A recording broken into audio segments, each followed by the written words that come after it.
Welcome to the show. IB Nation Sports Talk is up and rolling once again, along with Jesse Stiers. I'm Sean Stiers. We roll into a brand new week, and it's ultimately going to be the final week of the college basketball season. You know, maybe the most improbable Final Four ever on the men's side. The women's Final Four is halfway set. Iowa and LSU advanced last night. Tonight, you got South Carolina against Maryland, Virginia Tech against Ohio State for the last two spots in the Final Four. Fighting Irish women bowed out, unfortunately, to Maryland over the weekend. If you have any questions on them, you can throw them our way. We'll get to them in rapid fire later in the show. How are you today, Jesse? I'm good despite the cold temperatures and it being rainy outside yet again. But yeah, it's just another standard typical Monday. Got through the work day, and now it's just time to have some fun and relax a little bit. Are you getting all bundled up? You're going to the Cubs season opener later this week, Thursday in Chicago. Are you going to take your blankets? You got like the pocket warmers, like it's Yeah, so we've been following the temperatures, and it doesn't look like it's going to be very warm on Thursday. So I've been looking on the team shop for a new jacket that I'm going to pick up when I'm in town. Oh, okay. All right. Very nice. Very nice. Use some of my birthday funds. There you go. Hey, congrats to the Notre Dame fencing team. Did you see they won another national championship, 13 overall, and 3 straight national championships for Notre Dame fencing?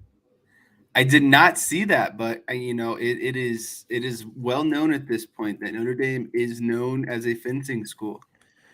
It is. We get reminded of that every now and then on this show. That Notre Dame is a fencing school. So good for them. I mean, you don't think of fencing obviously too much. Even when the Olympics rolled around, nobody talks a whole lot about fencing, but they are just dominant with that program. The last couple of head coaches have just been very, very good. So congrats to them on winning a national championship. We got some Notre Dame baseball we'll get to later on in the show as well. But in the meantime, what is this? Nathan with a super chat. Thank you, Nathan Milton. Ty IB. Oh, thank you, IB. I didn't get like the TY for the great work and making me feel like I'm back in Indiana. I'm a Fort Wayne, Warsaw kid, and IB has the Indiana feel. No problem. Thanks again for the super chat, Nate. We do the best we can to keep you right here, up close and personal. By the way, Tom Noy on the show tomorrow with Vince and I. This is usually a Vince day. Jesse and Vince traded spots because of all of his Chicago travel plans to go see the Cubs later this week. But Vince will be here tomorrow. We'll talk a little basketball as well as football, of course, with Tom Noy. But we've got that coming up on tomorrow's show. So, Jess, you want to talk some football? I do, and before we get into it, I have to make the disclaimer that this is the most important Cubs game of the season because it's the game where I'll probably be the most interested before it just steadily declines throughout the season. Well, I think they're going to be better this year. They'll be better this year. I just don't think all of their cards are quite on the table yet. So I understand that you're rebuilding and all those things, but it just feels like a little bit more effort could be put forth, especially after last season. Yeah. Tyler said we didn't invite you for Tom. No, I'm too cool for school. Yeah, that's right. He was here 2 weeks ago for Tom, and now Jesse's actually going to be. There's too much driving to try to explain his whole itinerary, but he'll be driving back to South Bend tomorrow, and then through South Bend and to Chicago Wednesday, basically. But we'll have Tom tomorrow. We'll talk Micah Shrewsbury. We'll talk Final Four and all kinds of stuff with Tom as well. Well, we've got some comments from new Fighting Irish offensive coordinator Gerad Parker. Jesse, have you ever heard Parker speak before? In his press conference, but that's it. Okay. All right. Well, this is similar, but not exactly the same. Here he is. Parker asked after practice Saturday if he's putting his stamp on the Irish offense as the new offensive coordinator. I think this, in my opinion, I believe it's like the older you get, the more you learn. It's not about you as much, and I think being married, having kids, and doing this coaching thing for a while tells you that. So it's really not my stamp, it's ours, and that's not cliche. I really mean it. Like, I think that as you get it in and you get guys bought in and you build a staff that we built, both in our off the field guys and our on the field guys, we've got a great staff. We really do. And so my job is to just give great direction, provide leadership, and create a unity that everybody feels empowered to do their jobs. So I think, if anything, I hope that would be maybe my stamp. Otherwise, I'm just a piece of it to try to help divide good direction, and then from there, just let these guys do their jobs and let our players do their jobs. I'm just here, man. It's like, I don't know about you, Jesse, but like, I feel like Parker might have a career in politics after football, because I felt like that was a nicely tossed word salad. There were a lot of words spoken there, but I'm not exactly sure that there was very much to pull out of it. It's like, I'm here and I just let the guys do their work. I guess that's the biggest thing you can take out of that. He said it's not cliche, but it kind of seemed like it a little bit. So I don't know about you. What did you think? Yeah, just off of that, that the clip that we were hearing, it did sound a little bit cliche, but I think some of the things that stuck out were the term, it's our offense, it's not my offense, and I think that goes a long way of, he's not implementing or forcing an offense onto the team that's not really going to fit, and I think that's where he's saying it's our offense. There's a lot of feedback, there's a lot of kind of trial and error of, this works well or this doesn't work well, so that's something that I picked up on. And then the great direction, I think, putting guys in the position to perform their best, or giving guidance where guidance is needed in order for guys to perform their best. And then, like you said, it's ultimately up to them to do their jobs. He can put them in the right situation. He can build an offense that's tailored around their skills, but ultimately it's going to be them doing their jobs. And I don't know if he took that from Tommy Rees or not, but you always got to do your job. No, that's right. Do your bleeping job, right? And I mean, I think that when you talk about putting your stamp on it, I don't think that he's worried about necessarily like, this has got to be the Gerad Parker stamp. He's Right. got enough. He's got enough familiarity with these guys, and as we've talked about before, I don't think the offense is going to look drastically different than what we've seen before. I think the biggest difference in this offense is just that you're going to have a much more experienced quarterback running the offense, and a guy who knows how to get the ball out, find guys in the passing game at all three levels of the passing game: short, intermediate, and deep. And so I think that's going to be like, if there's a stamp to be put on it, I think it's, and we'll talk about Sam Hartman more in detail in a little bit. I think that's going to be the biggest thing. I don't think it's necessarily Gerad Parker, coming in and it's like, this has got to be mine kind of thing. Yeah, and again, that's definitely what I kind of took away from it too. It's not just like, oh, this is my offense, this is how we're doing it. I don't see that as the overall kind of vibe right now with what he's trying to do.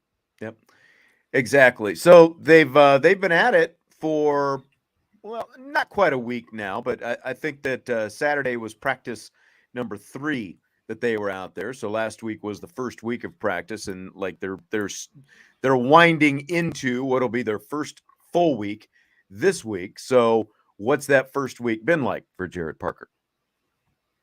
What I think that finishing today, just in week 1, I really like our guys. No different than this place and our culture here. It's set from our head coach down. Our offensive guys, our energy, the full football team, just our energy, commitment to learning, commitment to fixing things, and just to buy into our tempo and energy to move in practice and move with urgency. That's where it starts. We've got a tough physical football team, and just to see those guys do that again on the grass after a long break since a bowl game is refreshing. And for us, it's a long time from that window, from being done and recruiting January to get to this point. And certainly with the job change for me, to be able to get on the grass and help these guys do what they love doing is certainly an exciting time for all of us. Yeah, so kind of hearing him talk there, he's basically just talking about, hey, it's good to be back out on the field once again, the energy and the tempo and all that kind of stuff. What are those first few days typically of spring practice like, when when you get out there, you're coming off the winter workouts and all that kind of stuff? Honestly, you feel pretty amped up, especially for the guys who really, took it, because you have a short window there from when the season ends and then when spring practice, resumes essentially. And I'm assuming during that time they still had some sort of, regimented workout program where they were going in for lifts and other kinds of things. So really what you're doing in that window is what are you doing on your own to kind of separate yourself from the pack or improve. And so coming into those first couple practices during the spring is often just kind of a little bit nervous, but still a little bit, you still have the adrenaline going because you want to prove, especially for the younger guys, the guys that want to prove something. But then again, like I said, there's still that nervousness, right? Because you're just so jacked up. There's so much excitement. And ultimately you're just trying to make a great impression. And especially when you get a new offensive coordinator, there's guys I'm sure on the offensive side of the ball, they're trying to create, that first impression as Gerad Parker is looking on them with the offensive coordinator eyes. Because I'm sure like he's seen them, but not in the eyes of offensive coordinator, right? Like it's a different kind of perspective of someone's attention that you're trying to grab. So yeah, it's just again, the first couple of days, there's just a lot of excitement. In terms of your preparation, did you prepare enough? Did you not prepare enough? Are you fit enough? Are you going to come off as, knowing what you're doing, coming off as fit, those sort of things. So yeah, that's what I would say is kind of like the first couple of day vibes. Is everyone's just kind of feeling each other out essentially. Yeah, and it's really like hearing them talk about it. 14 regular practices, and then practice number 15 is technically the blue gold game. There really aren't that many practices when you think about it over the course of the spring. No, and I think I know when we did it, or when I was playing, sorry, I want to say we did like Tuesday, Thursday, Saturdays, and so we did that for like 5 weeks, and then our 15th practice, our 15th practice was the spring game. But again, in between those practices, there's still film to be watched. There's still weightlifting to be going on. It's not just like you're not doing nothing in those off days. It's just those are the days you just don't have practice every single day. Yeah, it's just the most concentrated on the practice days. And is it like is there a different feel in spring than even in, obviously there's going to be a different feel than during the season, because during the season, the rhythm of the season gets going and everything is building up to Saturday and then coming back down off Saturday and then building up to Saturday once again because you have an actual game. But is the vibe, is it a lot different in the spring compared to fall camp? Yeah, I would say like spring camp is like, to me it felt like open auditions every practice, right? Like during the season, fall, like you are working towards a common goal of that opponent that week. So it's very, very structured in what you're doing. To again, the spring practices to me kind of felt like a showcase to really, show what you can do. That I would say there's more guys taking, I'd say, risks. You know what I mean? Because you want to show plays of athleticism, the spectacular plays.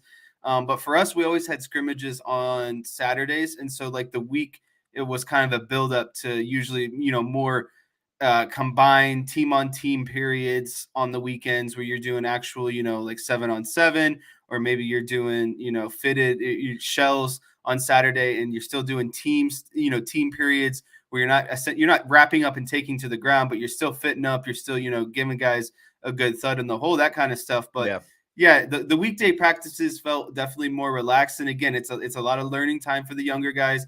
But then, the more older guys obviously have a better idea of the playbook. So it felt like those guys were just kind of doing things to really, show out, enhance you show what they can do, kind of wild type plays. So yeah, I hope that answered your question. I think so. Before we go any farther, I forgot to mention early, the spiel. Smash that like button, please. It helps out the Irish Breakdown platforms. And of course, subscribe, rate, and review on your podcast platforms. Leave us a 5-star review, comment, and all that kind of good stuff. Subscribe to us. We do appreciate it. So, of course, the thing with Gerad Parker is he was obviously an offensive coordinator, at least in title, for a time at West Virginia. But this is really, this is his offense, full go right now. He's running the show anyway, full go right now. So what's the biggest change been for him moving from tight end coach to offensive coordinator? Probably the biggest thing is you quickly go, and I've always talked about it because you try to put yourself in different shoes the older you get. And I think the biggest piece for me is starting to realize that in days off, those days off, you have to start thinking about what you're going to do the next day. You can't wait on a plan. You have to be out in front of everybody, because I think with good communication and a good plan, people want to know exactly what's happening next. So that's the biggest thing, is thinking 3 days ahead, 5 days ahead. And then, of course, then with leadership, there has to be a very, very calculated approach to building relationships, not with just the tight ends now or saying hi to guys. You want to build a full investment across the offense and let everybody know that their relationship to me and back is very important. So I think just the investment in people goes up. I want these guys to know we love them and we care about them. We want them to do real good, but we also care about them, and I hope they feel that. And that's been the biggest change. You got to do that with 55 guys compared to 10. Think ahead to the next day, be out front, what's happening next. I hadn't really thought about it that way. Again, like, especially when you're talking about the spring, I can see it even more so probably, in fall, but the fact that you do have to be thinking ahead like that, what's happening next. And then he talked about the relationships with everybody, and you kind of touched on it before. It's everybody now on the offense, 55 guys as opposed to just 10 guys before.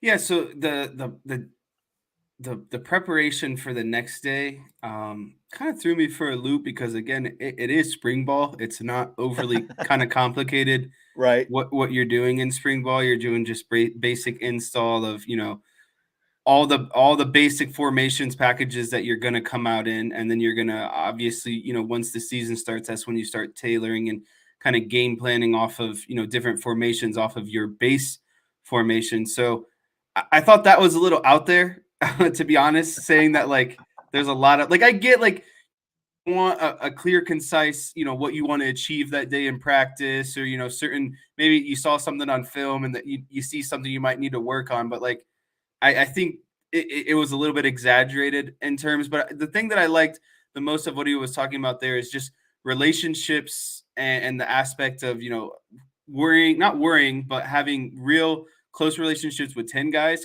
as the tight end coach, and now to the whole team. And I think that's probably the most important thing that he's got to get ahead of in spring ball, is just creating those relationships with all of his offensive personnel, so his personnel can trust him and vice versa, he can trust them, because the relationship, I think, goes a long way. And I think that's a big reason. Nick Saban down at Alabama has all the great 4 or 5 star guys, but I truly believe that he is one of the best at like having his players' backs, creating that relationship with all of his players, understanding all of his players. I think that's why he even gets more out of his players than what's given appreciation for. So to me, that's the most important thing that Parker said there, and should be about the spring, is the relationship with his quarterbacks, his offensive line, his running backs, just everyone. Well, we've talked about the relationships that Marcus Freeman has with guys like, whether it's Parker or any of these other new coaches, just the guys on his staff. But Freeman is a relationship guy, and so many of these other guys, they're relationship guys. And we've talked more about relationships with coaches and players, I think, in the last year plus that Marcus Freeman has been coached than we talked about, maybe ever when Brian Kelly was the head coach in 12 years. Like, he might have given some lip service to it. It was after his 2016 overhaul, but it's just a lot different now, hearing these kind of things being talked about with the relationships and everything else that Marcus Freeman and his coaching staff are talking about. Definitely. By the way, Patrick Earwood, I did see your question. I'm going to save that for rapid fire. We'll hit that off the top in rapid fire coming up here in a little bit. Did you see it, Jesse? Yeah, the one about Audric and Diggs. Yeah. So we will talk about that in a little bit. How about Sam Hartman, though? Some say he's the quarterback at Notre Dame. He's the he's the grad transfer, right? He's the guy.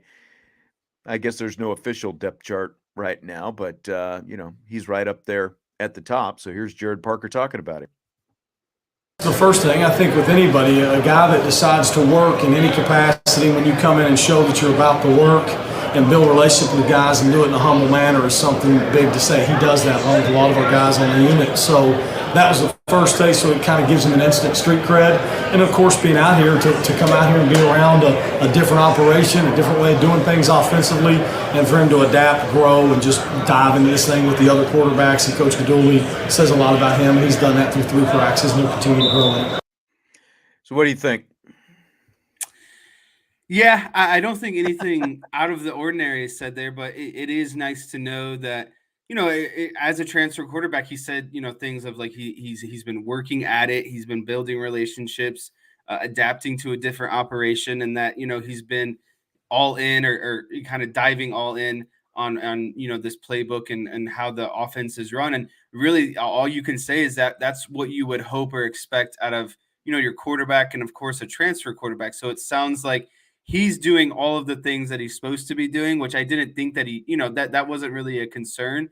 And so I guess it's just a good thing hearing that he's not, just being a complete idiot, I guess is, Well, I mean, he's doing the things that you would expect a sixth-year grad transfer to come in and do. It sounds like being a leader, setting a good example, working hard, learning, the way he's supposed to be learning, doing all that kind of stuff. I don't think that you would have taken him if you didn't think he was going to come in and do all that stuff. Yeah, and so again, that's what I'm saying. It just sounds like he's doing all of the things that a 60-year quarterback in a new system that wants to perform well and help himself succeed, help the team succeed, and all of those things. So yeah, I would say that it's pretty on par with everything that we've heard of Sam Hartman so far. You got the street cred up there in Shaker Heights there, Jess? It's a little east of my stomping grounds, but Bobby saying, man, can you imagine this offensive Mayer was here one more year and this offensive line and receivers reach their potential? Hard to defend. And I think that, there were some people wrote some articles about that late last week with Michael Mayer catching passes from Sam Hartman at Pro Day. It's like it would be a lot different, I think. And did you ever read that article that we talked about on Friday with about the basically, there was the inference that it was the receivers holding back Tommy Reese and Drew Pine and not necessarily the other way around, the quarterback holding the receivers. No, I did not read the rest that article. Of the offense back. I wanted to resist giving the click because it just sounded so clickbaitish. And I went and I just gave it a quick, I guess it doesn't matter once you're in there. I could have read it more detailed. I gave it a quick scan, but that's kind of the gist of what I got. And I'm sorry, when an inexperienced quarterback was locking in, I mean, Michael Mayer is a great player. There's no doubt about it, but I think that there's still a lot for this offense to go to. And I think that we're going to see it fully blossom. Again, now you've got a different coordinator and everything else, but I think we're going to see a lot different things from this offense, multi-dimensional offense, a true multi-dimensional offense. They're going to miss Michael Mayer, sure, but I think that having a veteran quarterback like they're going to have this year is going to give so many of these receivers really a chance to grow. There's a lot of talent in that wide receiver room that we haven't had a chance to see to its full extent yet. I think the biggest thing is Tommy Reese and Drew Pine knew that Michael Mayer was the ultimate security blanket. 9 times out of 10, if you're going to get in trouble throwing the ball towards your All-American tight end, first-round draft pick tight end, whatever you want to call him, and let him, if that's where you're going to make your error, that's where you're going to make your error. So good quarterbacks can get open, can do things to get their wide receivers open. And I don't think that could be said about Pine. I don't think Pine did enough to make up for or get some of his wide receivers open. He more so needed the wide receivers to get open for him. And that's not a knock against Drew Pine. I just think that Sam Hartman can do things to get his wide receivers open rather than his wide receivers have to get him open because of he's inexperienced, and the multiple things that Drew Pine was facing. The experience that Hartman has playing, seeing the defenses, everything else, just that experience alone is just what you're talking about, being able to get wide receivers open, throw them open, and they don't have to Right. be completely open. Exactly. That kind of, and that's typically what we've seen. It's not just a Drew Pine thing. We even saw it from Ian Book with all the games that he won and everything else. That was still a thing for him. He wasn't always the best at throwing those guys open, and I think we're going to see a lot more. I think this offense is just going to look more. Not that it's going to be, you're just going to be slinging it all over the place, because you are still going to have a really good running game, but again, I think that you're going to see so much more multidimensional offense this year. I think that the run game, they will not run the ball as many times, but that yard per average may even go up because the passing game will allow the rushing game to take bigger gashes. Right. So even if you're not running the ball as many true times threat of a passing game. Yeah. Right. And so even if you're not running the ball, per game as many times, I still think the yards and the yard per carry are going to be similar, if not better, just because of teams are going to have to respect, the passing game. You can't cheat towards the box most of the time. And that's, teams knew that Notre Dame's biggest strength was the box and the intermediate kind of passes to Michael Mayer, because even it's going to take a little bit of time for, plays for routes to get open downfield for Michael Mayer, just, naturally. So Romlick says Hartman will get 100% of the credit by the media if wide receivers do well this year. So if I'm reading this correctly, you're saying that the wide receivers should get more credit than they're probably going to get credit for if they do well. Like, is that what you see there, Jess?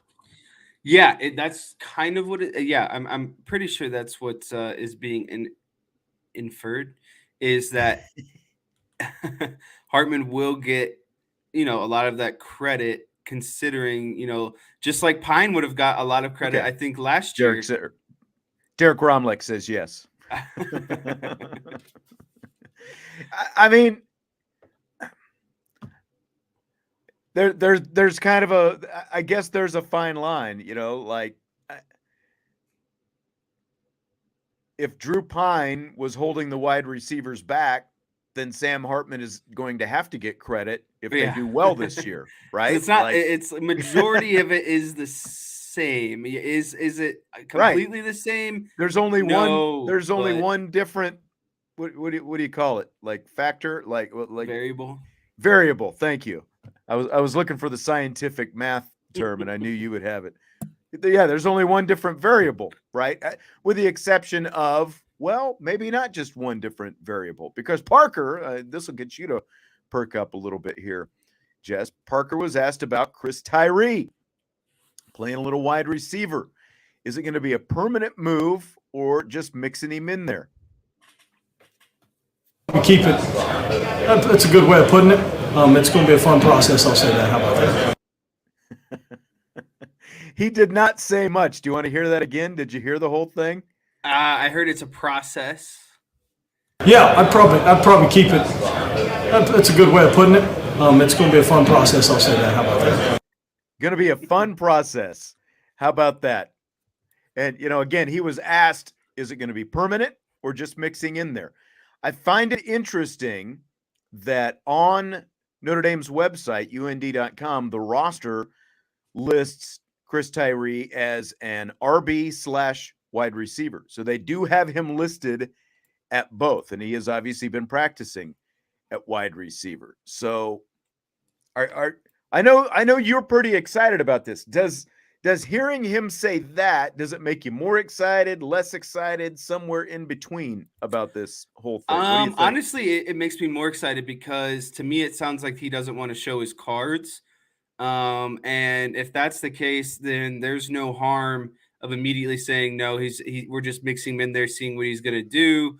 If he was truly gonna stay at wide receiver, but him giving that response to me indicates that is something that they are working on and that they have full hopes that he can make that transition. So I think that's another thing is of insurance. Like if it doesn't work out, if it doesn't pan out after him saying, oh yeah, we're trying to convert him. And then it, kind of probably would look bad on Tyree's end if he can't, make that complete transition. So to me, I think, again, he's just kind of not playing his full cards. And that it makes me excited because it shows that they're all in on this move. Right. And like that, it's going to be a fun process that he kind of ended it with. And what you just said, he's not showing his full cards. They're out there. We'll get to see a full practice coming up next week, and that'll be the only full practice that we get to see. My guess is we don't get to see Tyree doing a whole lot, but I think they're going to find a way to make him a true slash guy. And he's just going to do a lot of different things, and they're going to try to fully utilize every ounce of talent that Chris Tyree has in him and take advantage of his speed, his athletic, just the whole thing. I think that Chris Tyree, I just think we're going to see a lot of him in the fall. That doesn't mean we're going to get to see a lot of him in the spring, but I think we're going to get to see a lot of him in the fall, and it could be a lot of fun if it pans out the way I think it could. I think the best combination, best comparison that I could give, and this isn't, body type, same type of player or whatever, just how he's going to be utilized. I think a lot of the 49ers and Deebo Samuel and like the potential that can come out of that, the being able to run the ball, being able to line up as a wide receiver, just being the most dynamic guy on the field.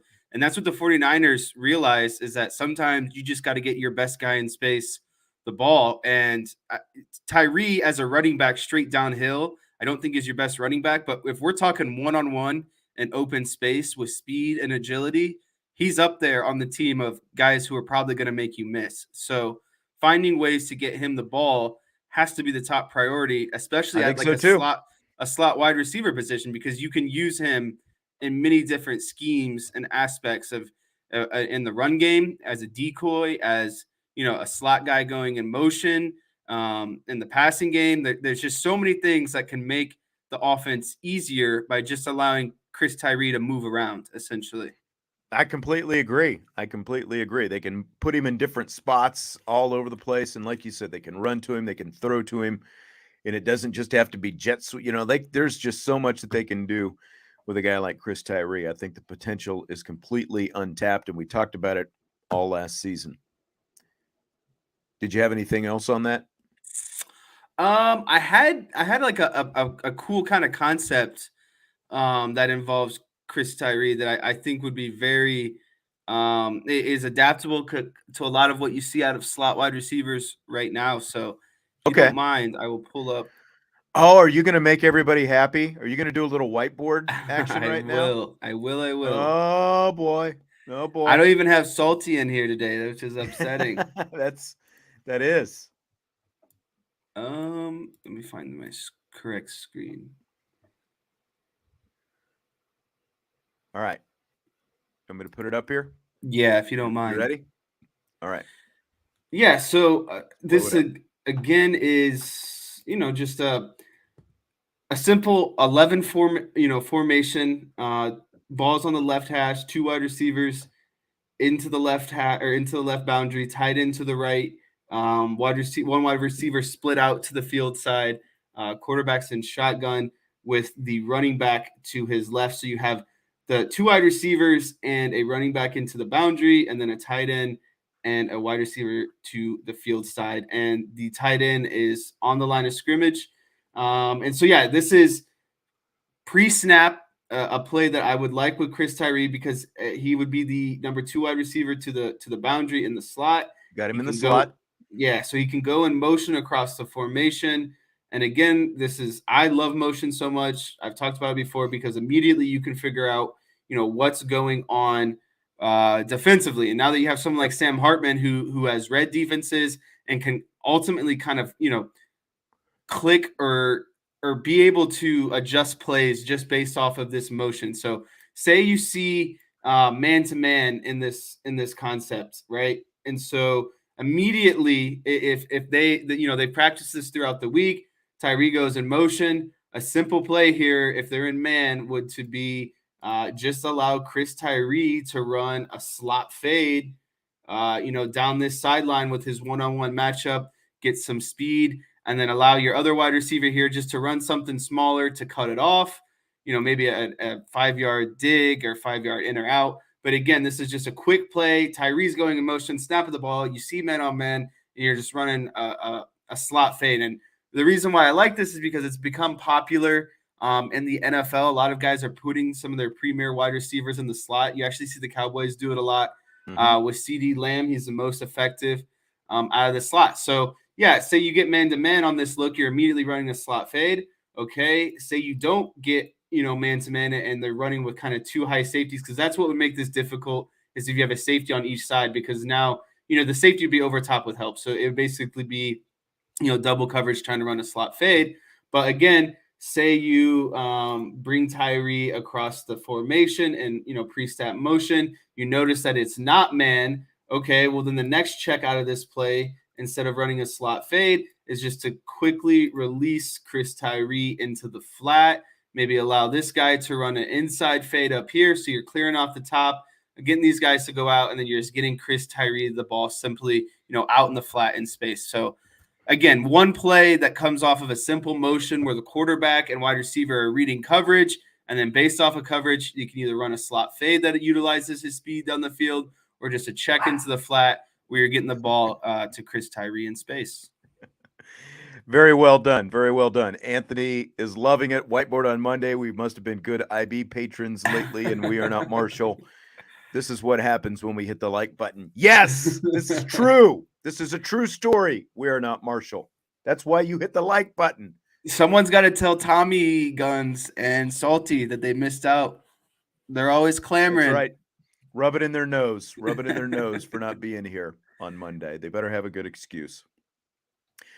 All right, a final thought before we wrap up this portion of the show. Speaking of wide receivers, 3 freshman early enrollees are on campus right now going through spring practice. Braylon James, Jaden Greathouse, Rico Flores Jr. Are they swimming right now as they adapt to college football? Here's what Gerad Parker answered. Swimming, and to be fair, that's okay. The great thing is right now they're starting to play faster, play a little faster, develop some confidence, then take a little step back and then go again. Just a typical progression. But they're very, very talented players. They're eager. They want to learn, and the guys have welcomed them in. So just to come in, we just certainly feel very good about where they're at right now, and they'll continue to grow and get better. We'll keep pressure off of them and let them grow in time.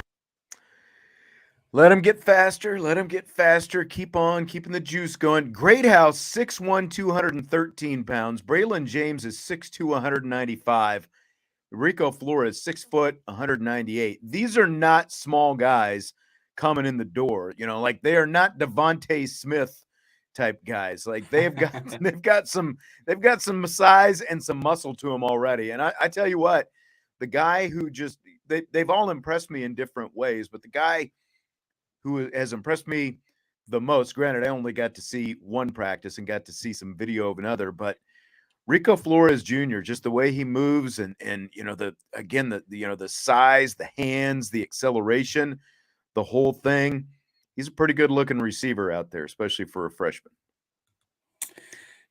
And I think that overall, it just builds to the excitement of, if we're going to be honest, like, a pretty disappointing year last year in the wide receiver room, right? Like I personally, and I'm not trying to, take a knock or swing at anyone, but like it's probably been one of the least exciting kind of wide receiver production years in a while. And so when you talk about this season and Tobias and the transfer from Virginia Tech, and then, some of the other kind of returning bodies, and then you talk about, this influx of good freshmen, to me, it brings back some of that excitement towards a position group that honestly was kind of one of the favorites there for a while, just because of, guys like Jeff Samardzija, Golden Tate, Will Fuller, Miles Boykin, Michael Floyd, Claypool. There are other guy.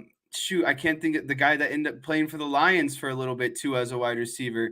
There's just a lot of talent that came out of that, position group. And I think, especially when you talk about Sam Hartman and knowing what he can do with the ball downfield and the lack of wide receiver production last year, I think we're going to see a big turnaround this season in terms of, output from that position group.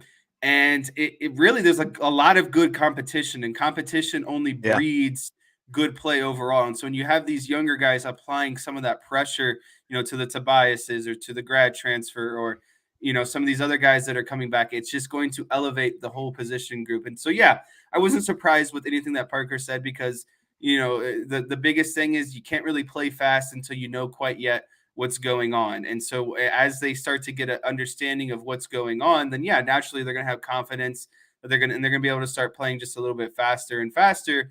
And to the point of, like they're mixing in and really competing with these guys that have been here for a little bit longer.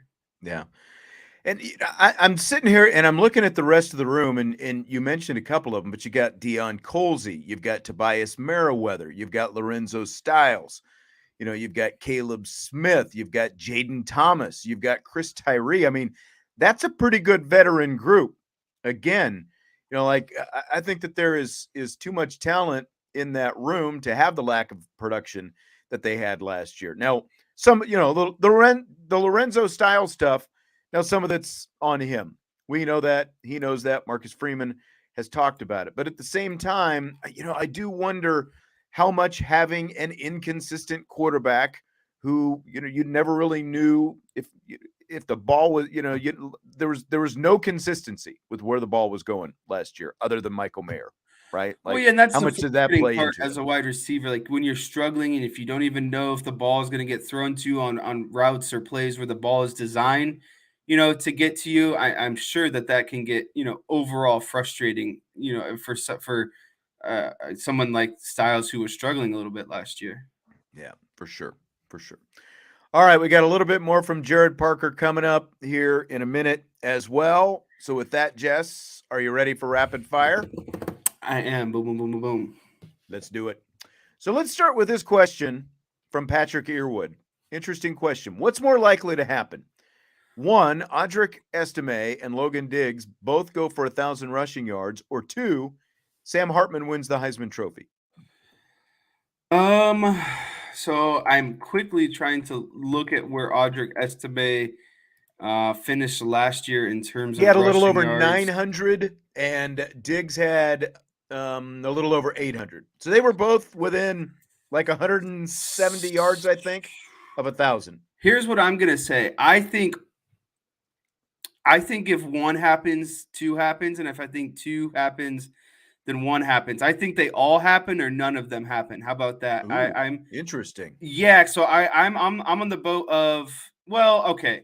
1 is like more likely to happen than 2, but I think if 1 can really be effective, that means 2 is being really effective, and vice versa. So, Chris Tyree, if things go to plan, he's not going to even get as many straight touches out of running back. So that's going to give you more touches to them first and foremost. And then with the better passing game, I think the running game opens up more as well. I think you'll see bigger holes. And like I said just a little bit earlier, just because they're not running as many times, I still think that the yards per carry will still be pretty similar. The gist of what you're saying, I agree with. But here's the wrinkle. Part of why you have the luxury of moving Chris Tyree to receiver is because you have a guy who might have been your top running back last year had he not blown out his Achilles, and that's Jadarian Price, who was a freshman last year. Now, he had the big spring. Now, we've seen guys have big springs, and that doesn't translate into seasons, but just with the kind of, again, speed and skill that he has, I'm going to say Hartman winning the Heisman, just because I think only one of the 2 specific guys mentioned, Audric and Diggs, gets to 1,000. But because of Jadarian Price, I think that's going to do what you were talking about. It's going to take some of the touches away from somebody else. So I do think that you're going to have 3 guys more consistently in the mix this year. So I'm going to say I don't think two guys get to 1,000 because of the fact that if Jadarian Price is healthy and doing what we saw from him last spring, then he's going to be a big factor for this team. And that's only going to be a good thing. And that just means that, you're not going to have one or two guys taking all this pounding. You're going to have three guys who can really shoulder the load, and you can do some different things with them. So I say because of Price, you're not going to see, you might not even see one 1,000-yard rusher again, but you're going to see three guys with a ton of production, and then you throw Tyree into the mix as well. So I'm going to go with Hartman as my answer just because of that. Okay, I like that. All right. So let's go back to Gerad Parker here for a second. He talked about the tight end room without Michael Mayer. We've heard a lot of different comments from him. And so here's what he says about what that tight end room is shaping up right now without Mayer in it. The good thing is they got a real good glimpse of it through 15, 16 practices, whatever it was for the bowl game and playing in the bowl game. And they just feel a huge obligation to the history and tradition of the tight end room. The guys that are still playing the NFL, the guys of the past that have played the NFL and or put this golden helmet on long before I got here and will happen long after, there's an obligation to play at a high level at the tight end position here. I know that. I've got the responsibility of it. They know it. And they feel it in a very positive way to make sure they play at a high level because that's the standard here at Notre Dame. So my question to you, Jess, is scale of 1 to 10. What is your concern level with the Irish tight end position room post Michael Mayer and with both Eli Raridan and Kevin Bauman recovering from injuries right now? Yeah, so just without Michael Mayer, I would put my concern, somewhere around probably like a 5 or 6. But then when you consider kind of the guys that are going to be filling in the shoes are coming back from injuries, that kind of gets ticked up to, a little bit of a 7 or an 8. But the reassuring part of it is kind of what Parker talked about in that little audio snippet is, this is Notre Dame still, and there is a long tradition of, good tight ends and the development of tight ends and things like that. So I think naturally it's in good hands, but there's still a good amount of concern considering, the level that Michael Mayer was putting, playing at and, where he sets the bar. And then considering these guys are coming back from injury. So yeah, I landed a pretty solid 7 of, concern. And I think that's hard to say just because of like what you're comparing it to, just, the caliber at which Michael Mayer played at. It's setting a pretty high bar. And I don't think that either of these guys are going to realistically come close to, playing at that same level that Michael Mayer was. But that's not a knock against them. It's just Michael Mayer is really good. And, that's going to be shown in this year's draft. And, both of these guys are coming back from knee injuries too. So it's just there's a lot kind of going into it. So, yeah, I'm at a solid 6 or 7. Wow. So yours is pretty high. I'd only put mine around a 2 or a 3. We're at opposite ends of the spectrum on this thing. I mean, is there going to be a drop off without Michael Mayer at the tight end position? Of course there is. But again, I think that you're still going to see really good tight end play. You obviously the hope is that Raridan and Bauman are both back by the fall, and I think it sounds like that's what they're planning on right now. There's no sense pushing them back too early in the spring from ACL tears and surgeries and all that kind of stuff. Evans is still a pretty good tight end, so is Stays. And, you got Cooper Flanagan, the freshman coming in, who's like, pretty good size, 6'5", 239 himself. So you're going to have some good talent in the room because of the positions that we just talked about, both with what you're going to get from the running backs and what you're going to get. I think you're going to get much increased production from the wide receivers this year. I think it's going to offset, the just the receiving production of Michael Mayer. You're still going to have really good tight end play. It's obviously not going to be what it was with Michael Mayer, but my concern is not great because I think you're still going to have really good, consistent, solid tight end play, and just increased production from the receivers is going to more than help. And the quarterback is going to more than offset what you're going to lose with Michael Mayer. Does that make sense? Yeah, and that, like, in terms of overall kind of health of the offense, I'm not too concerned, but again, just kind of using last year as the comparison and knowing, what that play was like. There's obviously going to Sure. be, some drop off. So I guess Sure. that was kind of the where I was coming from. I got you. I got you. Fill in the blank. Speaking of tight ends, it's blank that Kevin Bauman says Gerad Parker has some swagger to him now that he's offensive coordinator.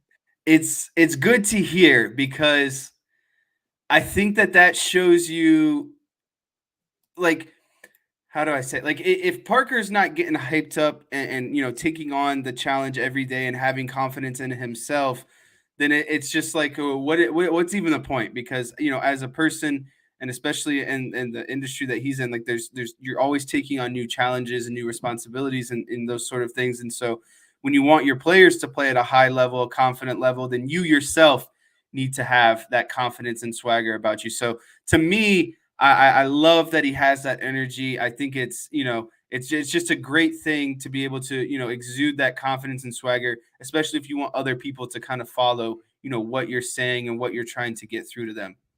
I think so as well, and I think it's a good confidence and swagger. It's not like, look at me, I'm the great. Like that kind of thing. I think it's like he's feeling it a little bit. He's got this promotion. He's at Notre Dame. He's running the show now, and so I think that is nothing but a good thing to exude that and have your players feed off of that. And again, I think that they seem to be drawn to that kind of energy. There's a lot of positive energy.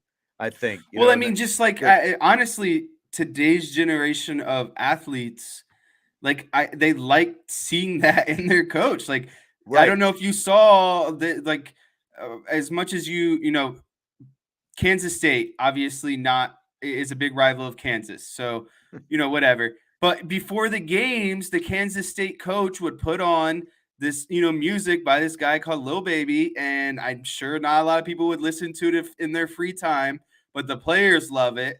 It got them focused. You see them clapping along. You see, the head coach. I can't think of his name right now. It's slipping my Jerome mind. Tang. Are you talking Jerome about Tang getting into basketball? his Okay. getting into his little groove a little bit. So it's just, again, it's just something that minor things that players enjoy and catch on to, and allows them to kind of Yeah. build their confidence in you because you're showing your vulnerability to them. Like, you don't know anything about Lil Baby music, so like what's like what's the why go in there and try to dance? And it's just, again, a way to relate to the players and make them feel confident and to get everyone kind of on the same page. So I like that he brings that kind of energy and passion because he's showing to his players that that he can be trusted and he's going to bring it every day.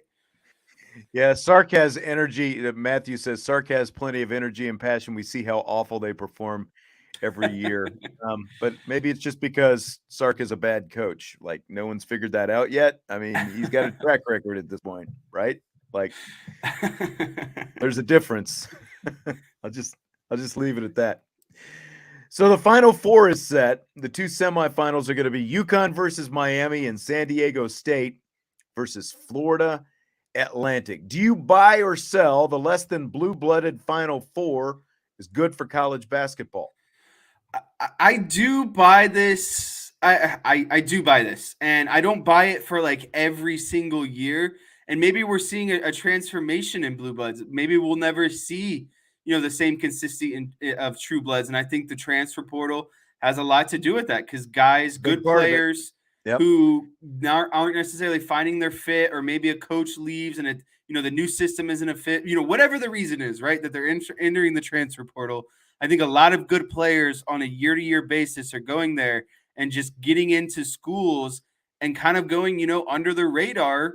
And like that's what you're seeing a lot of, I feel like, is just that gap has been bridged by the transfer portal. And so instead of, blue bloods kind of hoarding all these great players, you're seeing a lot of kind of good to average players bounce around to teams. And when you can assimilate those guys and get a good coach like you did in the Kansas State situation. I mean, they only brought back 2 guys from last year's roster and they made it to the Elite 8. I think that's a prime example of showing, what the transfer portal is capable of. So I sell it because I enjoy seeing new teams in there. I like the variety, but then again, I like seeing some of those traditional programs in there too. Like I like seeing Kansas in there. I like Yeah, I hate Duke, but Duke is good for college basketball. I like seeing them making late runs into the tournament. So I'm more of it a sell of it this year because I like the fact that we haven't seen this kind of Final Four in a long time. Like we see like 2 5s, a 4, and a 9. And I can't remember the last time you've seen something like that. So I don't know if I'd be up for it every year. I think a nice mix every year would be kind of, what I would like the best. Yeah, I mean, I like it. I don't know that it's I agree with everything you're saying. The transfer portal has a huge part to doing it, and you're absolutely right. Like Kansas State, look how far they got, and it's I mean, like we're looking close to home. It's part of what's so frustrating about the fact that everyone else can take advantage of the transfer portal, but Notre Dame is stuck with unathletic fifth-year guys, and look at what they did in the ACC this year, and I think that it's good to the extent that like. To me, the most fun part about the NCAA tournament, and I think what's the most fun part about the tournament to most people is all the upsets in the first round. But typically it's like, a handful of teams gets to the Sweet 16 as like St. Peter's last year or whatever double-digit seeds. They get to the Sweet 16, maybe they push as far as the Elite 8, but by then they're out, and they like very rarely. Unless it's Virginia Commonwealth or George Mason before that. It's hard to believe it's already been almost 20 years since I think George Mason with Jim Larinaga made their push to the Final Four that year. I think it was 2004. But, like, they're usually done before they get to the Final Four. So to see all these, like you've got one Power 5 program in the Final Four. It's obviously not a blue blood, Miami, but it's far from a traditional basketball power. It's Miami, so I think it's fun to at least see some new blood in there because, last year was blue blood central. You had Kansas, Villanova, and Duke, Carolina in the semifinals. And now 6 people, or one in about every 600,000 brackets, predicted this Final Four correctly. That's just insane. Where we are right now. And so congratulations, like to Georgia in accounting and Grandma Gertrude and the, guy who never watches college basketball and girl who picks the winners based on the uniform colors and like 5 or 6 year old kid who, like the mascots make him laugh. And so that's what they picked, and your dog maybe made, your picks as well for that matter. That's who got the brackets right to this point. So at the very least, it's more fun. I will be curious to see what it turns out ratings wise. Cause even though Alabama and Houston are far from blue bloods, they were number 1 seeds. And again, like what typically happens is these brackets start falling apart and it paves the way for those kind of schools as number 1 seeds to get into the Final Four. And they couldn't even make it, so I'll be really curious to see, because UConn is the closest thing right now to a college basketball power, and no one was expecting them to do it. They're a 4 seed themselves. Honestly, I think that's probably who's going to end up winning this whole thing, just the way these teams have played, But like, look at who's going to play for a national championship. Either San Diego State or Florida Atlantic are going to be in the national championship game a week from today. Think about that, because that they're playing each other in the semifinal. That is just nuts to think about that. And you could have an all Miami area final for that matter. And because I hadn't really thought about it, but like Florida Atlantic is obviously right there in that Miami area. Like you could have an all Miami area national championship game a week from today. That'd be nuts too. Yeah, I like I'm with you. I think UConn just on both sides of the ball, like a composite score, they're the best in the country. Like San Diego State, not best in the country, sorry, best with the Final Four. But San Diego State has really good defense. I don't like their struggle is offensively if they can keep up. So if they, assuming they beat Florida Atlantic and UConn would win, I just think that UConn's offense would outweigh kind of San Diego State's offense at that point. But to me, the wild card in the whole thing is Miami's, and because they can get hot. I mean, see what they did, last night to come back and beat Texas out of nowhere. Just wait till the last 10 minutes of the game. I thought the Texas Miami game was over in the burnt orange favor, and Miami just last 10 minutes of the game, just sit back and wait and see what happens. It was That's funny. when to start watching. I was on the phone last night with Grandpa, and he was watching the game, and I was out running an errand. He was like, "Yeah, Texas is winning." And I was like, "Oh, it's over." And he's like, "Well, it's college basketball. You never know. There's still 10 minutes left." And sure enough, I clicked over and saw that Miami won. Not even that they won, but they won by like 8 or 9. And I was like, "Good Lord, how did this just switch out of nowhere all of a sudden?" I know. They literally just came right back from the dead, and there they were, and they're in the Final Four now. It's just nuts. So fouls have been an issue during the tournament. Gary Parrish from CBS Sports tweeted the other day that fouls rarely impact NBA stars in games the way they do college stars in games. Does college basketball have a foul problem, Jesse? Yes, I've moaned and groaned about this, and to me, it doesn't make sense. NBA guys get 6 fouls. Yes, they play, a little bit longer in terms of total minutes, but how are college guys getting less foul opportunities? Like they're not pros yet. So obviously, to me, it makes more sense to give the college guys more fouls, and not even that, but I agree. Like, that the college game isn't as skilled and refined. So yeah, there's I think naturally going to be more fouls, but like the stuff that I always hate are like the fouls off the screens and like the foul, like just the little stuff. I just feel like it's so nitpicky, and in so many of these games, like the Tennessee and Duke game, and the just like a game off the top of my head, and then there was another game, I think like the after Furman won. So in the round of 32, like star players are picking up foul trouble, before even halftime. And so then you're forced to sit out some of your star players. Other teams are going on runs. And I mean, not to make excuses, but the women ran into a lot of foul trouble against Maryland yesterday, and that's what sparked Maryland to go on a run that Notre Dame ultimately couldn't keep up with. I mean, Notre Dame had 3 girls with 5 fouls yesterday, and it's just I don't get it. It's Saturday, but it felt a lot ticky tack, and to me at the college level, if you're going to keep fans interested, the best players need to be playing, and I don't think that means you overlook calls, but let's not maybe get so nitpicky on some of these kind of smaller fouls. The over officiousness, the over officiating, whatever. It's like there's just too much to it.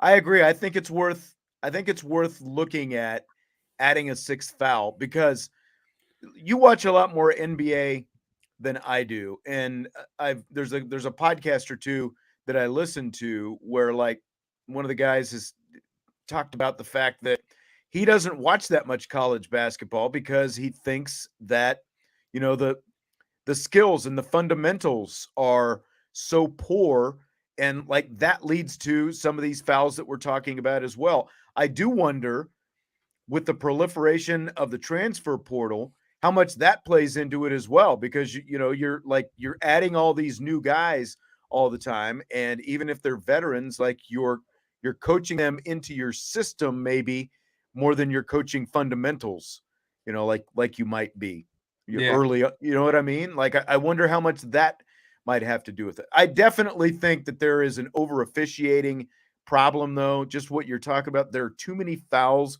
being called. Well, no one wants to see the star player sitting out in exactly these games. Right. That's exactly right.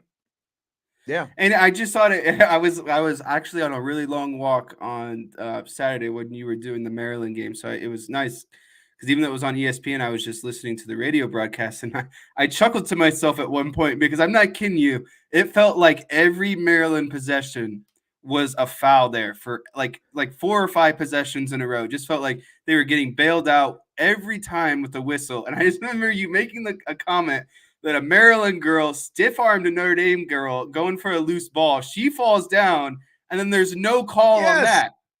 Yes, and so literally. That's the other issue is where there was literally fairness? Like a Heisman pose. The way she stiff-armed. I can't remember who she stiff-armed, but it's like, come on. And I don't know. And then Sonia Citron goes down because she's getting fouled a little hard. It's just, like what? it felt like the teeter-totter wasn't balanced in that game. And that's the other issue. I don't appreciate over officiating one side, and then the other side, you see some bodies fall, and also there's no whistle. Right. And Maryland players, they're not, it's not all flopping, but like Cheyenne Sellers. I heard you trying to allude this in the nicest way, that they are good at the and art like of Karen letting Keys, who does the games with me, didn't want to go there, but like they know how to, get that contact, and they were getting calls. Like they were, even though they're not all, I wouldn't say, quote unquote floppers, they know how to lean in, and even, whether they're playing offense or defense, they're always looking for that contact to try to get a foul called. And they apparently did their job. They got a lot of it Saturday. And that's ultimately just what it felt like. And it was so unfortunate because that game was so back and forth and so close there. But as soon as Notre Dame's forwards, and really with the offense that Maryland runs and the pressure, those forwards are your only hope, because the point guards can only do so much before they have to get the ball off and allow someone to slash. Well, your centers and your power forwards aren't going to do a lot of that. And so when your forwards go out and you're in foul trouble and you're already down, your starting point guard, it's going to be hard to move the ball around and score. And it felt like, unfortunately, that's what the women's team ran into. Yeah, and I'll tell you what, it's going to look a lot different next year, because they're going to have 2 point guards. They're going to have, other guards as well, Sonia Citron and KK Bransford, and that whole front court. Like, you're going to have Olivia Miles and Hannah Hidalgo, and they're also bringing in Rish, a good 3-point shooter from down in Florida. So it's going to look a lot different next year. Some folks already better be excited. ready to go. Yeah. Yep. All right. NFL owners are going to vote this week. They're doing the NFL owners meetings this week. They're going to vote this week to possibly allow flex scheduling for Thursday night NFL games. It would allow Amazon to shift games in weeks 14 through 17 of the season from Sunday to Thursday night with 15 days notice, to allow them to schedule teams on a Thursday after a Sunday game twice during the season instead of just once. Do you buy or sell this idea? So I buy this in terms of a consumer standpoint. I wouldn't buy this on I buy this on a consumer standpoint of getting good games, on those couple Thursdays of the year. But as a player, I sell it because I just don't feel like it's ultimately fair, because there's already issues with these guys playing on Thursdays as is. You know what I mean? You see a lot of guys not liking it. There's always, the risk of injury because you're on a shorter week. And I get it, you're still getting 15 days.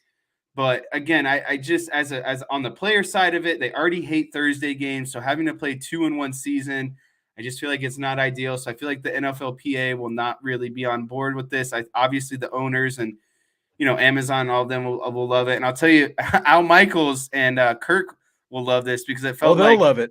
every Thursday was a bad game for them. But yeah, it's as selfish as it sounds as a consumer. I love the idea, because we're going to get better Thursday games towards the end, right? Better matchups. You're not just getting crappy ones. But as a player, I would not want to get a 15-day notice. I got to play on another Thursday.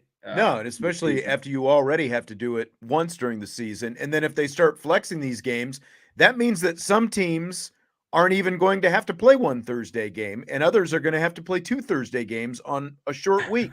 Right. I don't know if they've really considered that. If you're a Cowboys fan, do you potentially get 3 then? Because they always play on Thanksgiving. They got to play the Thursday after Thanksgiving. So can they get flexed into a third possible game on these last 3 weeks of the season? Come on. Like, do we really care that much about Thursday games and trying to give Amazon? Yeah, I thought the whole purpose was just to expand to another day, just so you could claim that day. I don't, at this point, who cares what that game is, because you still own the whole day to yourself. Here's my problem with it. Like you said, from a consumer point, it's good, but let's say that you and I have tickets to a Cowboys game. Oh, wow, that's a good point. And we've been planning. It's in December, and we've been planning all season. We bought our tickets. We bought not only Airfare, our game tickets, but our airfare and the whole thing. And we've been hotel. planning on a Sunday game. And then 2 weeks before the game, they say, it's going to be on Thursday instead. Like, how is that good for anybody? You know, I realize the majority of the people who go to those games are going to be from, local or whatever. But even but like those you're still going to have some people who are going to drive a couple of hours, and there's a big difference driving on a Thursday night compared to a Sunday. Well, yeah, especially you got to get those days off of work now And on a hotel 15 rooms booked day. and all that stuff. Yeah. So yeah, actually, I not a good idea. I'm a complete sell on it at this point. Right. And obviously you can apply this to any team, not just the Cowboys. I'm just, like using that as an example, obviously, because as everyone knows, that's who we're fans of. But yeah, you're right, Anthony. There's the nightly Cowboys play. It's been a while. We've laid off since the NFL season is over, but you could be like I said, you could be a fan of any team and you could apply that. Look, like the Kansas City Chiefs. So now the Kansas City Chiefs are going to have to play, extra Thursday night games, and someone's going to have to travel from Chicago to Kansas City to see it. There's a big difference when you start shifting games from Sunday to Thursday. On That 15 would days bug me. notice. On 15 days notice. That's right. I mean, like, since we're talking to Notre Dame fans, just imagine, this is probably never going to happen, but just imagine if, you're a Notre Dame fan and you've got tickets for Notre Dame versus, USC. It's supposed to be on a Saturday. And then all of a sudden they, a couple weeks before the game, they say, nope, it's going to be on Thursday instead. Think of the disruption that would cause in the whole infrastructure. From hotel rooms to book flights and everything else. Big difference. Big difference. All right, fill in the blank. It's blank that Notre Dame baseball won its first ever home series over Louisville this weekend. I want to say shocking, but then I started to dig into it, and so let's assume Notre Dame made the switch in what, like 2012 to the ACC. So that's really there. Obviously Louisville was not a part of the Big East, in which they were playing them, 3-game No, they sets. were. They were part of the Big East. That's that's a good point, actually. And so yeah, now that I do think of it, so we're talking Big East and ACC. Yeah, it is completely shocking that they've never won a home series. And Louisville has been good at baseball, and they're consistently one of the better teams year in and year out of baseball. But I mean, Notre Dame has had its seasons too, and it's not like they're just dog crap every year. So the fact that it's taken them this long to win a home series against Louisville, to me, is pretty shocking. But I think it's kind of the turning point that this team needed, because they haven't. This is their first home series of the year. I think getting Louisville to come on, kind of a cold weekend, obviously played to their advantage a little bit. I don't know about it is not fun playing baseball in the cold, especially as a hitter where you get jammed and that metal bat vibrates in your hands. So they had that working for him. So yeah, I do think it's pretty shocking overall, but I'm excited for him because I think this is kind of their turning point in the season. Guys, the bats are starting to wake up a little bit. I think they had like back-to-back home runs in that game 2 against Louisville. And then at least another, 3-4 home runs in a game altogether. So again, swinging point for me, but pretty shocking that it's taken this long, and especially this season, because this is kind of a rebuild in terms of roster and coaching. And Louisville was the number 2 team in the country going into this weekend. That's the biggest part of it. And look at what Anthony was saying. This team is 12-9 now after the series win over Louisville. Last year's team went 41-17 and lost the Louisville series, and of course still made it to the College World Series, and Louisville didn't. But that's what's amazing is like Notre Dame has obviously been really good the last couple of years. And remember, they split that series, I think it was a couple of years ago, and they ended up canceling one of the games. And Dan McDonald, the Louisville coach, of course, got all ticked off about it, because of weather and all that stuff, because that's what he does. He gets ticked off. But I was gonna say your favorite. You love the Louisville coaches on just women's basketball, that's very true. That's very baseball. true. They've all got got their baggage. Let's just put it that way. But I mean, when you think about it, the only thing that's shocking is I think it was Paul Maneri's last year in 2006. They played Louisville. I think it was like Louisville had just come into the Big East, and Louisville was not that good yet at that point. And that team, that Notre Dame team that went to the NCAA tournament that year in Maneri's last year, lost that series to Louisville at home. And of course, the next few years were really lean. For like next several years Right. were really lean for Notre Dame. And in the meantime, Louisville became a national player. So like it's not shocking that Notre Dame didn't win series at that point just because of the disparity, and Louisville was so much better than Notre Dame. But it is kind of crazy that we're sitting here in 2023, I think 17 years after that first time that Louisville came in, and this is the first time they've won a series. And you're right, hopefully this is a turning point for Notre Dame, because it looks like maybe things have come together a little bit, and it also maybe coincides a little bit with Findlay finally getting into the starting rotation the last I was getting couple ready of to weeks. say, I hope you noticed that, because I know you've been asking for it, and he went 5 or 6 innings with like 9 Ks the other day. Yes, he did. And that's, I mean, coming from the left side, you need that mix up in your 3-day rotation. Yep, he has done really well. He was a freshman All-American last year, and he's still doing really well right now. So hopefully that continues for him. All right, Jess, great stuff. I think fans appreciated your somewhat impromptu whiteboard tonight. Yes, tell your friends, download the podcast, do what you need to do, but a whiteboard did make an appearance today. Yes, it did. Yes, it did. All right, well, safe travels to you, and I will see you soon. Vince will be in the next few days, and we'll do Sean and Vince stuff, I guess, and you'll be heading off to Chicago for some Cubs baseball. I'll try to stay warm while drinking my Goose Islands. There you go. All right, have a good night. We'll talk to you tomorrow. Thanks for being with us tonight on IB Nation Sports Talk.